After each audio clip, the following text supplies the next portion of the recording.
ચોમાસું આવે એટલે ચટપટું ચટાકેદાર બધું ખાવાનું મન થાય જ, પણ જો એમાંય વ્રત, ઉપવાસ કે અગિયારસ આવી જાય તો એના માટે પણ અહીંયા હું ચટપટી અને ચટાકેદાર રેસીપી ફરાળી કચોરી આજે હું શેર કરું છું. ફ્રેન્ડ્સ, આપને જરૂરથી આ પસંદ આવશે અને જ્યારે પણ ઉપવાસ હોય ત્યારે ફરાળી કચોરી જરૂરથી બનાવશો.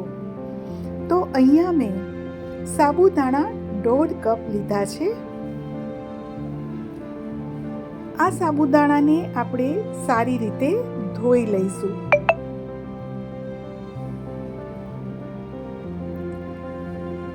સારી રીતે ધોઈ લીધા પછી આ સાબુદાણાને આપણે 2 કલાક માટે પલાળી રાખીશું.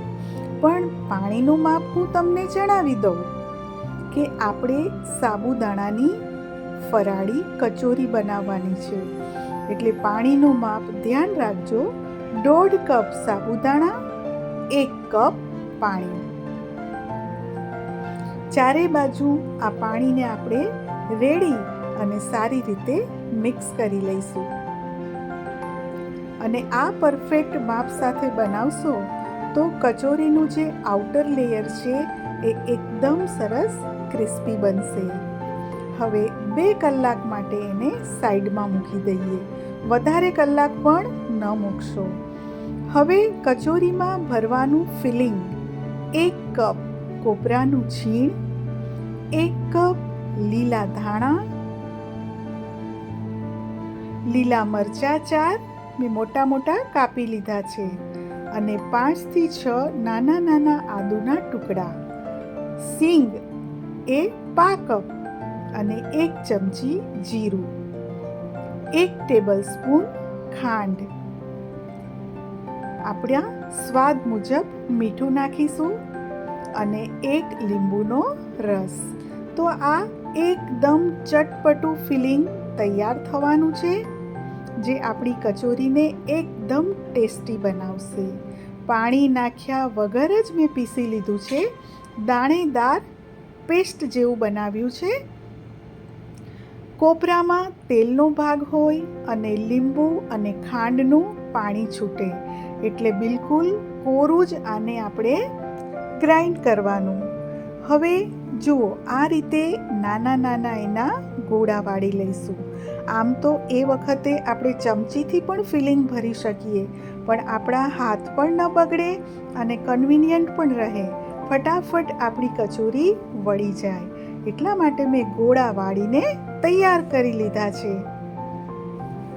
હવે 4 બટાકાને મેં બાફી, છોલી અને છીણી લીધા છે.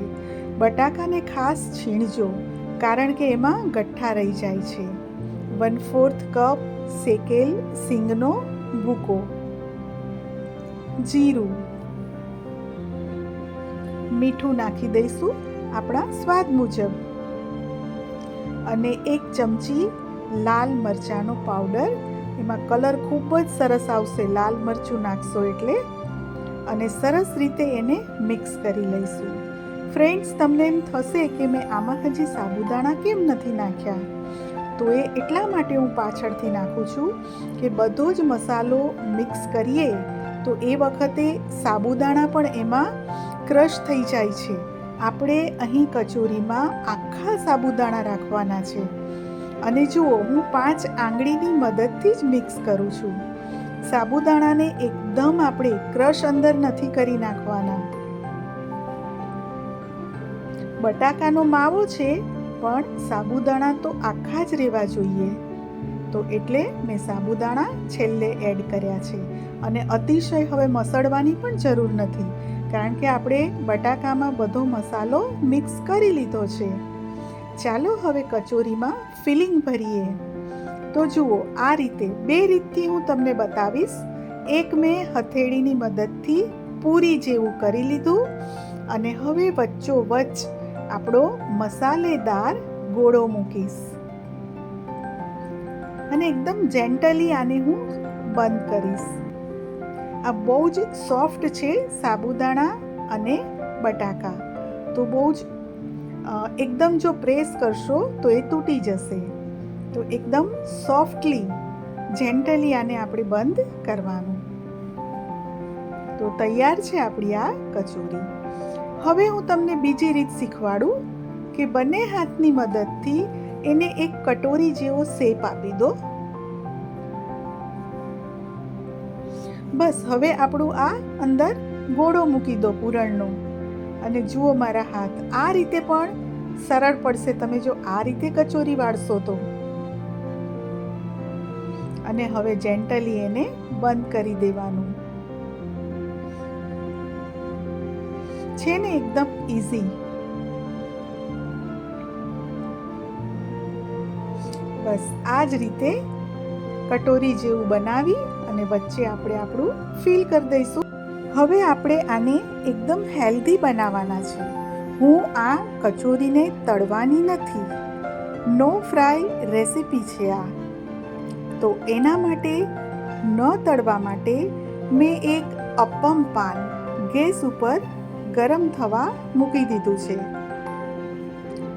તો એ અપ્પમ પાનમાં આપણે આ કચોરી તળ્યા વગર જ બનાવીશું, એકદમ હેલ્ધી રીતે. ગેસ ઉપર અપ્પમ પાન મેં ગરમ થવા મૂક્યું છે.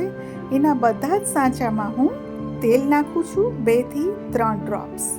ફ્રેન્ડ્સ, જ્યારે આપણે આ કચોરી મૂકીએ ત્યારે અપ્પમ પાન ખૂબ ગરમ હોવું જોઈએ અને ત્યારબાદ ગેસની સ્લો ફ્લેમ પર આ એક ગાળને થતાં 10 થી 11 મિનિટ લાગશે. 3 મિનિટ પછી આપણે એની સાઈડ ચેન્જ કરીએ. તો આવી રીતે આપણે દર 3 મિનિટે સાઈડ ચેન્જ કરતા રહેવાની. જો તમે ગેસ ફાસ્ટ અથવા મીડિયમ રાખશો તો પણ આ કચોરી છે એ ડાર્ક થઈ જશે અને કદાચ બળી પણ જાય. પણ આપણે એને ગોલ્ડન કલરની ક્રિસ્પી કરારી બનાવવાની છે. તો પેશન રાખી અને આ કચોરી બનાવવી જરૂરી છે. બસ આ રીતે મેં 3 થી 4 વખત સાઈડ એની ચેન્જ કરી છે. ફરીથી લીડ બંધ કરી દીધું છે.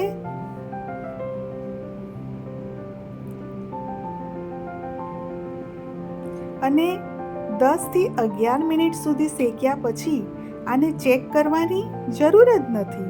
એ જે રીતે ગોળ ગોળ ફરે છે એના પરથી જ ખબર પડે છે કે આપણી કચોરી એકદમ રેડી છે. તો ચાલો એને હવે આપણે એક ડીશમાં કાઢી લઈએ અને હવે એને સર્વ પણ કરી લઈએ. મેં અહીંયા લીલા ધાણા અને કોપરાની ચટપટી ચટણી તૈયાર કરી છે. તો આપ પણ ચટણી આ રીતે ફરાળી ચટણી બનાવશો. કોપરું, લીલા ધાણા, મરચાં, આદુ, લીંબુ અને ખાંડ, આટલી વસ્તુ નાખી અને એકદમ સરસ ચટણી પણ આપ તૈયાર કરશો. આપને મારી રેસીપી કેવી લાગી ફ્રેન્ડ્સ? મને કોમેન્ટ કરીને જરૂર જણાવશો.